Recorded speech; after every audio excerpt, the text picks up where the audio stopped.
Let's get into the conversation right now with Rowan Dean and the leader of the National Party, Barnaby Joyce. Lads, hello. So, just about Mark McGowan.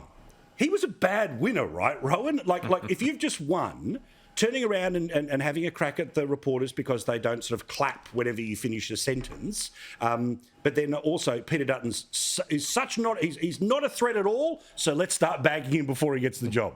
Yeah, exactly. I mean, to sit there and say Peter Dutton's an idiot and this, that and the other.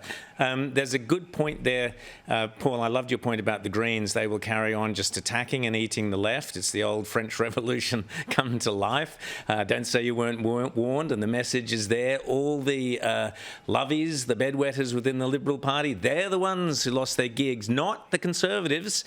Peter Dutton's still there. Angus Taylor is still there. Those guys and girls survived. It was all the lovies and the lefties who got taken down for the simple reason, as your point about Mark McGowan, which I'll get to, if you don't attack your opponent, if you concede the battleground, the battle of ideas to your opponent and say, yes, basically I agree with your ideas, which is what the Liberals did by agreeing to sign up to net zero, then of course the electorate is going to go, but your opponents, they're going to do what you said, but they're going to do it better. So of course they're going to go for them. So watch that. But here's Mark McGowan. Scott Morrison.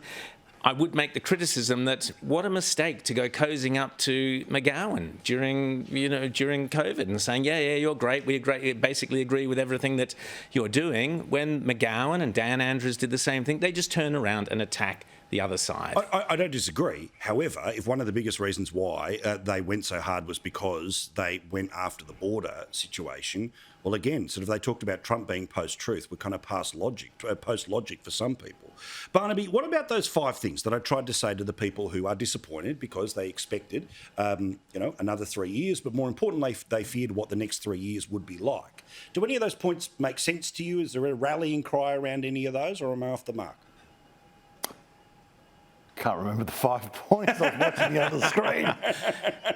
All right. Hey, you're like Alba with your 6 points, Barnaby. You're 5 points. Paul Murray's 5 points. Right. You've got to remember that. No win or loss is forever. The Greens will eat Labor in the long run. I was watching a hypothetical on your other screen here. It's distracting me. I'm sorry about that. But I'm sure they were very valid and smart. And I don't know what you said, but I completely and utterly endorse it. Thank you, Mr. Shorten. I do appreciate it. All right. So, put simply, what do you want to say to people who voted for you for wanting to give you a big tick for what had happened in the past 3 years, but because they were afraid of what might happen for the next 3 years? I'm not talking about the Liberal Party, I'm talking National Party, because you guys held the line.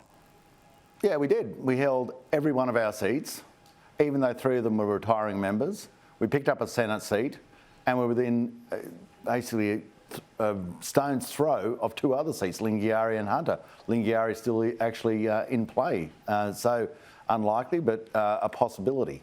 So we did a very, very good job against all odds. The LIBS unfortunately lost 19 seats, and that's will, after the 1st July, have a bigger party room than they had before the election. So how? Because, first of all, great work by party members, great work by members. We concentrated on a campaign that looked at where our threats were and where we had to sandbag and where our opportunities were. And we made sure that we covered the ground there, even areas such as central Queensland, rather than flying in, flying out, go up there and live there for a while, stay there for a few days. Continually make sure that you go to the areas such as the Northern Territory. Obviously a great campaign that was held in Nichols, and the guys down there went there a few times. But the people down there, especially retiring member Damien Drum, did a power of work. I know that Bridget McKenzie was also up there. She was working hard in that area. And then we also had to deal with Teal-like candidates. And I acknowledge the great work that Pat Conahan did in standing up in his electorate in a tough fight and prevailing and making sure that he's in a strong position as he goes forward to once more cement in for the people of Cowper a strong representative who can show the sort of delivery you get in such things as the Coffs Harbour bypass, the Pacific Highway upgrade. So Michael McCormack says you were part of the problem and that there should be a change of leadership. All former leaders would say similar things. But how does it work now in terms of the National Party picking its leader? When do you all get together? Do you resign post-election? Do you expect there to be a fight? Well, look, the Nationals always have when we come back, we have the ballot for leader, and there's nothing. I'm not scared of democracy. That's great. That's what I love about our party, and I'm very comfortable with it. And so, this is an unremarkable statement, and I look forward to it. We'll have a discussion about policy. We'll have a discussion about ministries. We'll have a discussion about what are the guardrails of the issues that we want to work within in the coming period of time, and all the senior members of the party will have their say, and all the people who've just arrived in the party will have a chance to have their say, and that's the reason I'm in the Nationals. So, but on the former point, look, I disagree. I think the people in Wentworth they knew that they were voting for a Liberal candidate or a Teal candidate. I don't think any of them thought they were voting for a Nationals candidate. And it's just like saying, well, Tim Wilson was affecting our vote in Central Queensland. That is also an equally wrong statement. So I disagree with that former one. It's ridiculous. Fair enough. Rowan? Barnaby, I asked this of Matt Canavan yesterday. I asked you the same question. Was it a mistake to go to net zero? Well, we wanted to make sure that we had a position that gave us the capacity to go forward into the election without... look, I'll be more honest than that. Any person in a coalition seat or national seat who wants to have a debate on net zero or climate change, doesn't matter what your position is, you lose. You can't be right enough, you can't be left enough. It's not the area which you want to be discussing. There are so many other issues: defence of our nation, economic security, infrastructure. These are the areas that people want to hear, but you just go down the ABC wormhole if you start talking about climate change. So but sorry, Barnaby, as recently as 2019, sorry, Paul, you won government. I get paid either way, so you can do whatever you want. You won government by arguing against doing anything more on climate change. That's what won you government. I don't see how you can say this is the first time you haven't argued against climate change and you lost. Yeah, but so that argument doesn't work. So let me take you to something here, Barnaby, right, which is there's going to be a fascinating little start to the parliament, right? Which is Albo has said he wants to legislate 43%, okay? The Greens, now he'll get that through the lower house. The Greens will try to amend it to 50% or higher in the upper house. The pressure will be on the coalition to pass 43%. So speaking freely as a member of parliament, as well as the Nationals leader, but still as a member of parliament, when that vote comes up, are you going to do what Bill Shorten did after the 2013 election, which was not to repeal the carbon tax? Instead, they said they had a mandate not to do so. What's the mandate for the National Party when that vote comes to Parliament? Well, we said that we didn't agree with the 2030 target.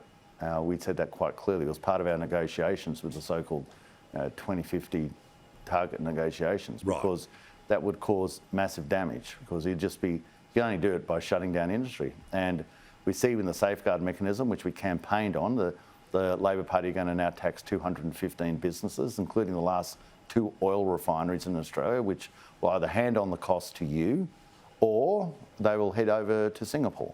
Now, we're quite happy for people to have, if it's the technology, not taxes, we're quite happy to put investments into the technologies, but we want to see them.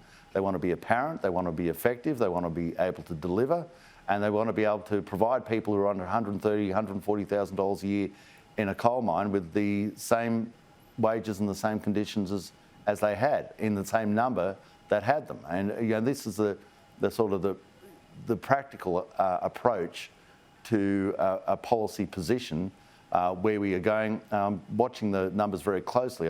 If the Labor Party at the Senate, they'll have to be in coalition with the Greens. And it looks like they might be in it with the lower house, and that's going to take rather some explaining by Mr Albanese, who said he'd never be in coalition with the Greens. But Barnaby, why didn't you argue this for the last 5 weeks? Why didn't we hear a single word prosecuting the economic case, not the moral case, the economic case against climate change alarmism? We didn't hear a word. Was this Crosby Textor or someone telling you guys not to talk about climate change? He talked about it. Why didn't we hear enough about it? Ryan, what I just said then, I was saying all the way through the campaign, especially in central Queensland and the Hunter Valley, all the way through it. And it's probably the reason that we're holding the seats that we hold. We held every seat, including those seats like Dawson and Flynn, which were, when you really think about it, in the wave that was against us and the tide that was against us, they would have been seats that others would have thought we were going to lose. But you've just proved my point. Where you argued the case, you won. In Wentworth, Warringah, Kooyong, everywhere you didn't argue the case or prosecute it because you had people who wouldn't argue it, you lost. Yeah, pretty slam dunk, isn't it? Yeah, but my view is that those Tiffany's Teals, they were going because they can afford all of these things. There's 87 seats in that middle band that I talked about before that are the people who have to pay for the consequences of these things. Again, what's interesting here is, as I said, the trap that the left want to fall into is that it's all ideological and there has to be a civil war about it. Now, I don't know right now whether climate change as a political thing becomes like the boats for Labor, right? Which is they've got form, but they had to find a way through to meet a threshold of where people were. In terms of that discussion, Barnaby, again, there is a lot more than just climate, but for 10% of people who went and voted freedom, it's absolutely front and centre. But then obviously, you're nowhere near 76 seats, and in part that's because the front end of or the other end of the coalition lost seats in part based around this position. So, as I said, there's trouble for Albo trying to get it legislated, but there is also a giant question mark about how to respond as the opposition. I know what the Canberra Press Gallery is going to demand. I know what Facebook's going to demand. No disrespect, but I know what Rowan's going to demand. Really? But how do you play this next phase? I just think that the Labor... I mean, right now, the Labor Party have just got themselves elected. So you've got to have a period where you say, congratulations, Mr Albanese, and I really do wish them all the very best. Our nation depends on it, whoever the government is. But it's going to be chaos. I can see that coming a mile away. With the Greens, with the Teals, watch it. And I think the Australian people will see it, because each one of the so-called Tiffany's, Teals, whatever you want to call them, are going to have their own ideas. They all want the spotlight shining on them. They'll get the spotlight shining on them by saying more and more sort of kind of out there statements, and the Greens will want their time in the sun, and the Labor Party will have to bend towards them, and then you'll have the sort of division of the Labor Party, as you pointed out, wanting to try and match the Greens, and what happens in the end? She all falls over. Yeah. Now, I've been around politics a while. Watch this space. Yeah, no, I agree completely, and that's the thing, Rowan, about the wider issue for the next 3 years, which again, we said it for the past 6 weeks. It's why I'm confident in the fears that I had of the past 6 weeks, right? Which is, there's no way through without the Greens in the upper house, all right? Which means, if Albo's going to try to put it in as legislation, it's going to get fiddled with. I know the giant thing here is that, they're going to wedge the Liberals on it. They're going to get no result out of it. So if Albo's smart, he doesn't go anywhere near the Parliament on this. Well, the problem is that he's promised to reduce the cost of living, as you said brilliantly at the beginning of the show, but he's also promised all this ideological claptrap on climate change. Now, the two are mutually incompatible, so something is going to give. All that Barnaby and the Liberal Party have to do is sit there, as Barnaby is suggesting, and watch the implosion, the economic implosion occur. Well, we've just seen that small target works. Well, this is why it's critical that the Liberals and the coalition sits there and focuses laser-like on the economic damage that they are doing with their policies, because they are going to be manifest and manifold, and the Australian people in 3 years' time, Barnaby, are going to be down on hands and knees begging for a Dutton-led with Angus Taylor as Treasurer and whoever as Deputy. That laser-like economic focus with you guys there, Australia's going to be begging to have you back in that hot seat in Parliament, I promise you. All right, we'll see. Thank you very much, lads. Do appreciate it. All right, good on you. Thank you, guys.